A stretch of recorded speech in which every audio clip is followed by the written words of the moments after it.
like it or not, technology is everywhere these days, isn't it? Yes, you can control your central heating with a smartphone. Yeah. You can even buy cars that park themselves. I need one of those. Yeah, but there's one place you don't expect to see it. Well, that is until now.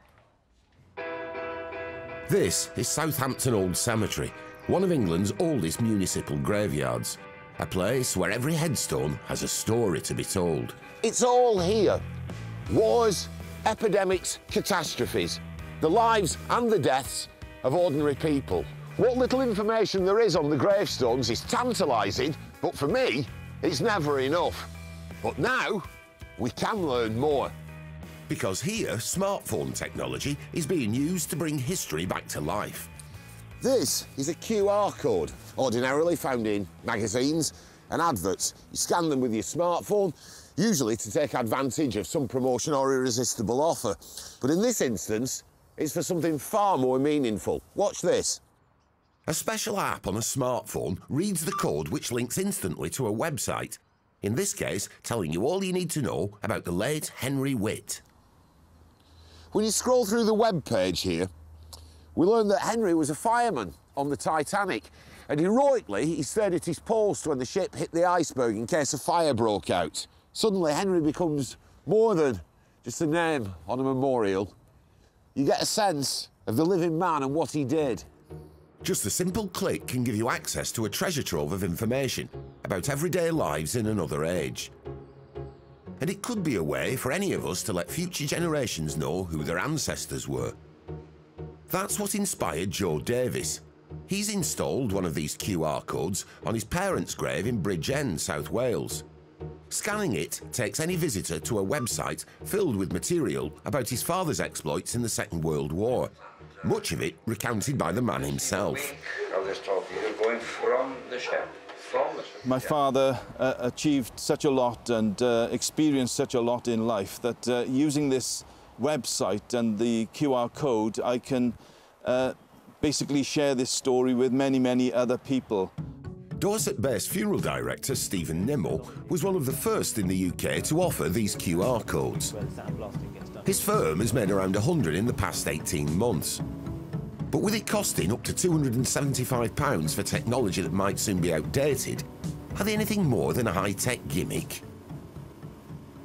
In a few years' time, these things might be completely redundant, and we're going to have gravestones and cemeteries dotted with these defunct QR codes. Yeah, this is the technology at the moment. Right. This will, if nothing else, become the way we remember people today. Equally, we'll keep up with the technology, and if necessary, these are removable. We take this off and we put the new technology in.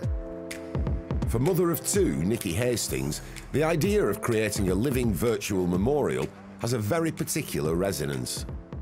So, Nikki, you're thinking of putting together one of these interactive memorials, but it's not for a friend or a relative, is it? No, it's for myself. I was diagnosed with secondary breast cancer 5 years ago. When I was diagnosed, they said I had months to live, but thanks to trial drugs and treatment, I'm doing really well. Listen, I'm sure they won't be needing it for some time, but eventually, what do you think your children will get from this thing? I think it's just a permanent memorial, isn't it? And I've written down all about my life and my memories, yes, so that they know about Mummy if I'm not around to tell them those things. And the QR memorials are just an extension of that. So that it's a piece of social history, really, isn't it? Don't get me wrong, I'm terrified of leaving my babies. Nikki's children are now just 7 and 9. She hopes they, and future generations, will be able to scan the QR code while at a final resting place and draw comfort from the special videos on her memorial website. Experiences, and I feel blessed to have been given the opportunity to leave a legacy for my children. I think it is a nice way of future generations being able to see what great-grandma looked like, to hear my voice, see my mannerisms. And just to be able to remember you? Yeah, absolutely. It's this idea of a virtual legacy that, for me, could make these QR codes more than just a high-tech gimmick. A link, not just to a website, but a connection between one generation and another. Do you know, initially I was a little bit sceptical about that, but having seen that now, I may have been converted. Yeah. Oh, the first time Matt's gone for technology. It's interesting, we were talking during that film about the way that you remember your father, and it's with an old piano. Yeah, I mean, my dad was a great piano player. And, you know, sadly he died in 1980, but I inherited his piano, which was the one I learnt to play on, which is an 1899 upright Bechstein, which I love to bits, and I've had it restored. I play it every day, got a picture of my dad on the top, and I remember my dad playing it vividly, and my mum singing. Yeah, I remember my dad playing it more than my mum singing, but he was a wonderful player, and it was a great encouragement to me. So every time I play, I've got a picture. In fact, I've got a couple of pianos, and there's a picture of him on each of the pianos. What a lovely tribute. Now, earlier on, we asked for your pictures of you pranking friends and family. We've got a lot in, as you can imagine. Yes. Now, here's an interesting one. Dan covered his friend's car in 600 metres of cling film. There we are. Amazing. The photo to prove it. I love it. 5-year-old Trent did this to his big sister, who fell asleep after a glass of wine. There we are. Look. Kerry and Scott from Coventry used their jet-lagged father-in-law's head as their table. There Brilliant. we are. And Caroline Squire wrapped her collie's desk up. Oh, that's great. There you are. There we are. Now what then, an effort went into that. we are in for an absolute treat. I've been looking forward to this all afternoon. We heard you tinkling the old ivories as we came in the studio, and you are now going to play us out, aren't you? I am. Yes. So, Okay. Rick, you Make get your yourself way over there, then. and super job. Thank you. From his journey to the centre of the Earth tour, which begins this Thursday in Newcastle and continues all around the UK until the 10th of May, it's Rick Wakeman with a version of the Beatles track, Eleanor Rigby. See you tomorrow. Good night.